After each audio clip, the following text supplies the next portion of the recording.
Olá, meu querido, olá, minha querida, tudo bem com vocês? Carta do apóstolo Paulo aos Romanos, capítulo de número 5. Nós iremos ler do verso 1 ao verso de número 5, que nos diz assim: Sendo, pois, justificados pela fé, temos paz com Deus por nosso Senhor Jesus Cristo, pelo qual também temos entrada pela fé a esta graça, na qual estamos firmes e nos gloriamos na esperança da glória de Deus.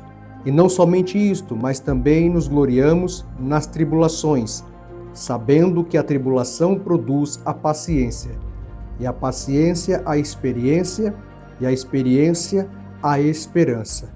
E a esperança não traz confusão, porquanto o amor de Deus está derramado em nossos corações pelo Espírito Santo que nos foi dado.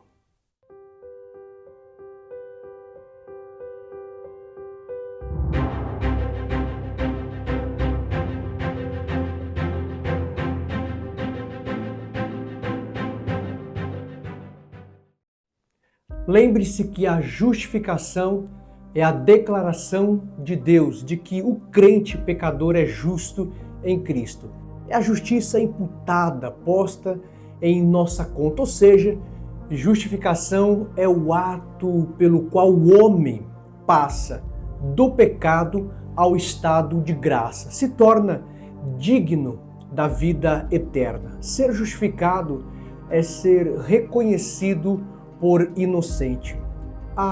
Já a santificação é a justiça concedida que, pelo Espírito, atua em nossa vida por intermédio dela. Então, a justificação é a nossa posição diante de Deus. E a santificação é o nosso estado terreno diante dos homens. A justificação nunca muda.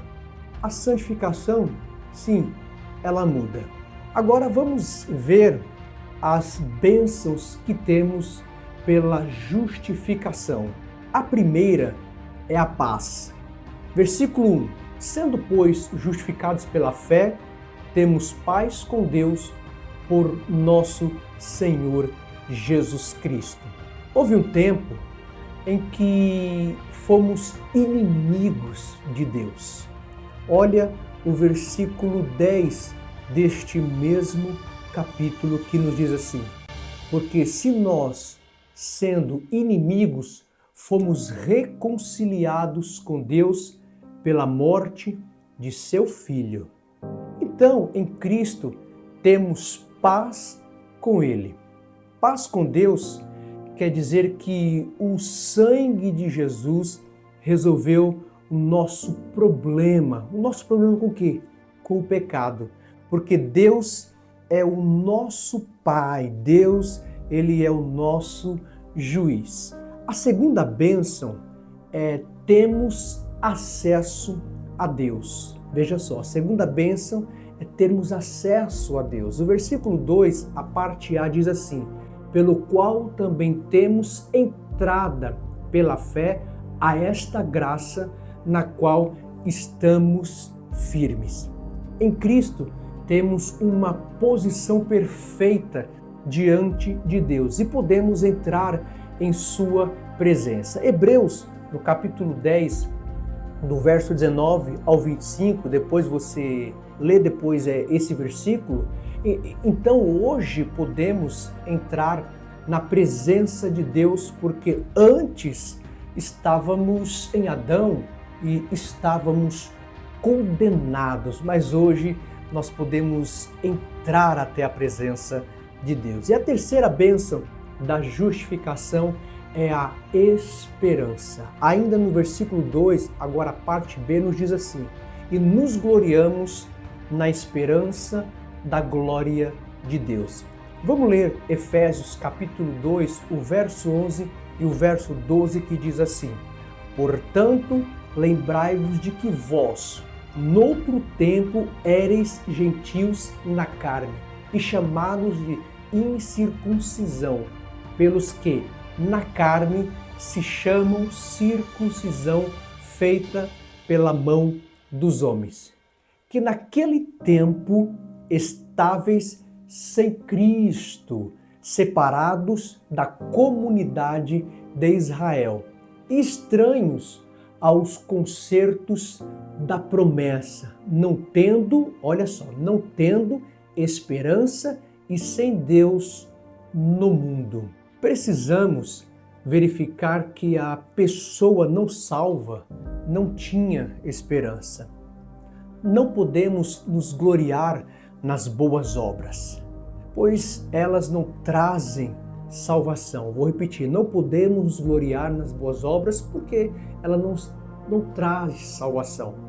Podemos ver isso em Efésios capítulo 2, verso 8 e o verso 9, mas podemos fazê-lo na salvação magnífica que Deus nos deu em Cristo. A quarta bênção é a segurança diária. Está nos versículo 3 e versículo 4. E não somente isto, mas também nos gloriamos nas tribulações, sabendo que a tribulação produz a paciência, e a paciência a experiência, e a experiência a esperança. Glória a Deus. Também nos gloriamos nas tribulações, porque o verdadeiro cristão tem confiança em meio às tribulações da vida atual. Não apenas a esperança para o futuro. Parece que a fórmula é esta: a provação mais Cristo é igual à paciência. E a paciência mais Cristo é igual a caráter, ou seja, a experiência. E a experiência mais Cristo é igual a esperança. Observamos que não nos gloriamos a respeito das tribulações, nem com elas, mas nelas. Não, ou seja, não nos gloriamos a respeito da tribulação, mas nem com elas, mas nelas. E a quinta bênção da justificação é vivermos o amor de Deus. Versículo 5. E a esperança não traz confusão, porquanto o amor de Deus está derramado em nosso coração pelo Espírito Santo que nos foi dado. O Espírito Santo derrama o amor de Deus em nós e por nosso intermédio. Olha que lindo! E a morte de Jesus Cristo na cruz, no Calvário, foi pelos fracos, pelos ímpios, pelos pecadores e pelos inimigos. E isso revela e prova o grande amor de Deus. Olha o que diz o versículo de número 8 do capítulo 5. Mas Deus prova o seu amor para conosco em que Cristo morreu por nós, sendo nós ainda pecadores. Este é o argumento de Paulo. O que Deus não fará por nós, que agora que somos filhos, se Ele fez tudo isso por nós enquanto éramos seu inimigo. Somos salvos pela morte de Cristo e também por sua vida. Versículos 9 e versículo 10. E a bênção da justificação nos traz paz, acesso a Deus, esperança, segurança diária e vivenciamos o amor de Deus em nós. Que esta palavra continue falando forte ao seu coração. Deus continue abençoando a você, sua casa e toda a sua família. Grande abraço!